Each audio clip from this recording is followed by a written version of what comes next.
Le 17 février 2026, le Gabon a emboîté le pas à de nombreux pays à travers le monde qui s'inquiètent de l'impact des réseaux sociaux sur les mineurs et les citoyens de manière générale en décidant d'une régulation accrue de ces plateformes.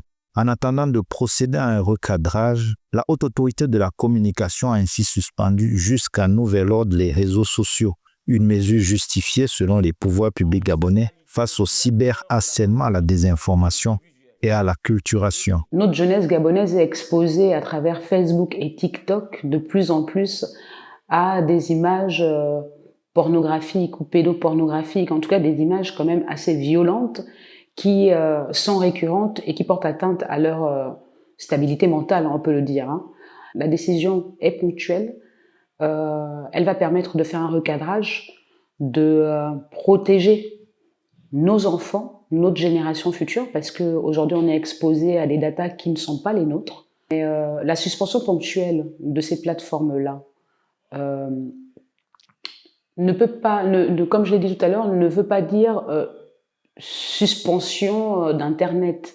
Et au niveau du e-commerce, nous avons des sites dédiés qui sont là. Et ça pourra aussi nous permettre à nous, Gabonais, de pouvoir mettre en place, et là encore développer l'entrepreneuriat, mettre en place des plateformes Made in Gabon qui pourront permettre justement de faciliter ces échanges commerciaux localement et en même temps d'imposer un réel cadre légal qui nous protège. Pour l'opposition, cette décision pourrait créer un précédent dangereux pour les acquis démocratiques du pays. Mais le président Brice Clotaire Oligui Nguema, arrivé au pouvoir en août 2023 et élu à plus de 90,35% en avril 2025, semble déterminé à mettre en œuvre son projet d'un Gabon nouveau à travers cette mesure.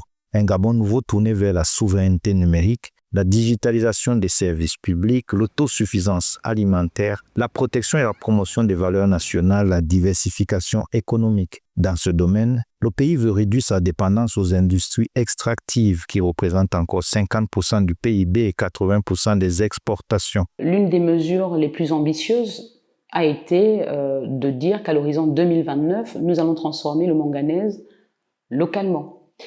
Là, nous sommes vraiment dans la transformation locale de nos ressources naturelles. Ensuite, nous avons la transformation locale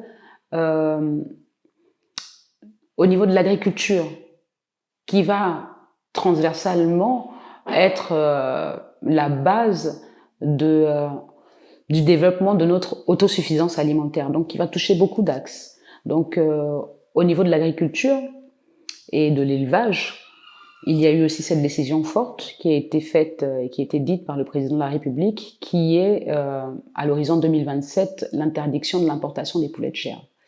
Alors aujourd'hui, nous avons la BCEG, dont je vous ai parlé tout à l'heure, la Banque de l'entrepreneuriat, qui soutient énormément de Gabonais dans l'élevage, dans l'agriculture, ce qui nous permet a fortiori d'être autosuffisants sur le long terme, mais en même temps, ça permet en réalité notre souveraineté alimentaire.